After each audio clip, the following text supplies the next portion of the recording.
আসসালামু আলাইকুম এভরিওয়ান, কেমন আছেন আপনারা সবাই? আশা করি ভালো আছেন। আজকে আমি তৈরি করব দোকানের মতো পারফেক্ট সিঙ্গারা। তো চলুন ভিডিওটি শুরু করা যাক।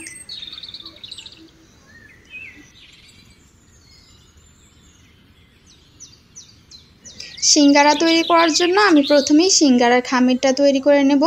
এর জন্য এখানে নিয়েছি 2 কাপের মতো আটা আর নিয়েছি স্বাদমতো লবণ। এবার রান্নার তেল দিয়ে দিলাম। সিঙ্গারার খামির তৈরি করার জন্য কিন্তু তেলটা পরিমাণে বেশিই লাগে। এবার নর্মাল পানি দিয়ে একটু একটু করে ডো তৈরি করে নেব।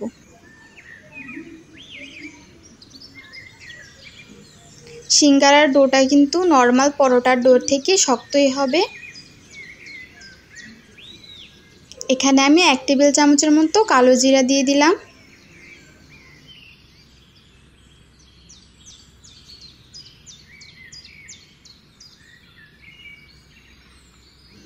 ডোটা তৈরি হয়ে গেলে আমি উপর দিয়ে আবারও কিছুটা তেল ব্রাশ করে ঢাকনা দিয়ে ঢেকে রেখে দেব।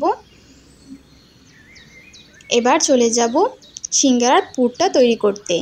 তাই আমি চুলায় কড়াই বসিয়ে তেল দিয়ে দিলাম। এখানে আমি আলু আর পেঁয়াজ নিয়েছি। এবার এক এক করে গুঁড়ো মশলাগুলো দিয়ে দিব। প্রথমে 1 টেবিল চামচের মতো আদা রসুন বাটা দিলাম।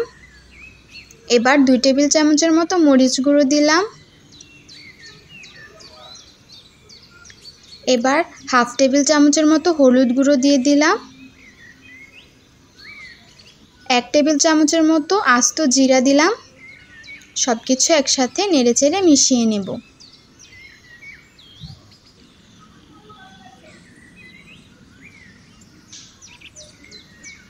মশলাগুলো আলুর সাথে ভালোভাবে কষিয়ে নেব।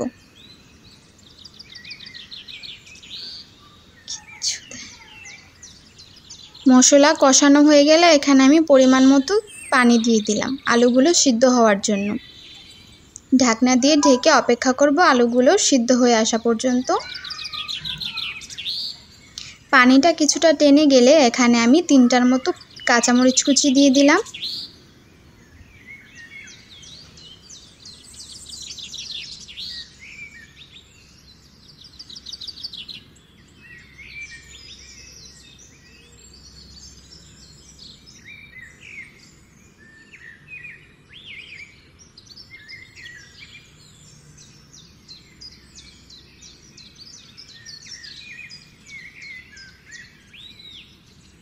আলুগুলো সিদ্ধ হয়ে গেলে আমি এখানে সিদ্ধ করে রাখা 2টা ডিম গ্রেট করে দিয়ে দিলাম।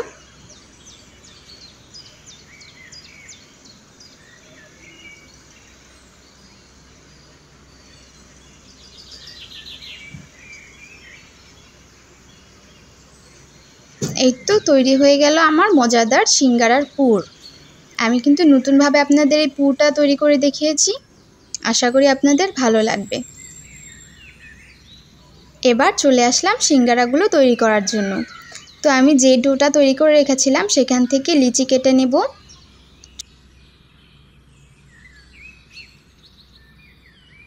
ছোট ছোট করে লিচিগুলো কেটে নেব। একটা লিচি থেকে কিন্তু এখানে আমাদের 2টো সিঙ্গারা হবে।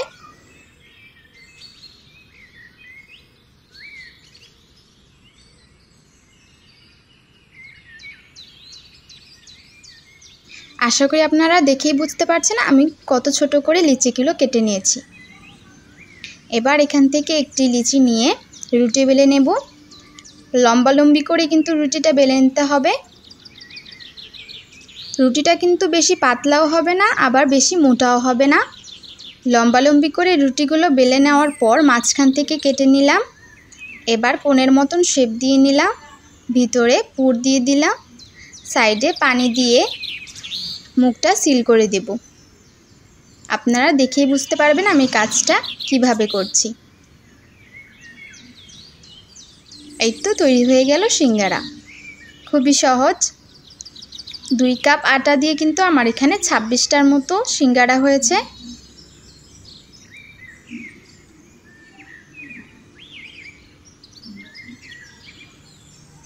এবার সিঙ্গারাগুলো ভেজে নেব। তার জন্য কড়াইতে পরিমাণ মতো তেল দিয়ে নিলাম। সিঙ্গারা কিন্তু অবশ্যই ডুবো তেলে ভেজে নিতে হয়। এবার এক এক করে সবগুলো সিঙ্গারা ভেজে নেব।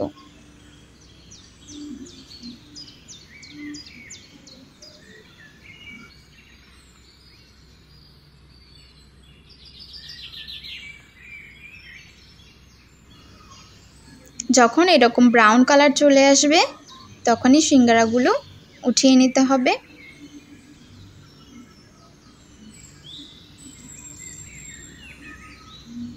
সিঙ্গারাগুলো কিন্তু ভাজা হয়ে গেছে, এবার আমি সবগুলো তুলে নিলাম। এভাবেই সবগুলো ভেজে নিব। এই তো তৈরি হয়ে গেল মজাদার সিঙ্গারা। আমি কিন্তু একটু ইউনিকভাবে আপনাদেরকে বানিয়ে দেখানোর চেষ্টা করেছি। আশা করি আপনাদের ভালো লেগেছে। ভালো লেগে থাকলে অবশ্যই একটা লাইক, কমেন্ট, সাবস্ক্রাইব করে আমার পাশেই থাকবেন।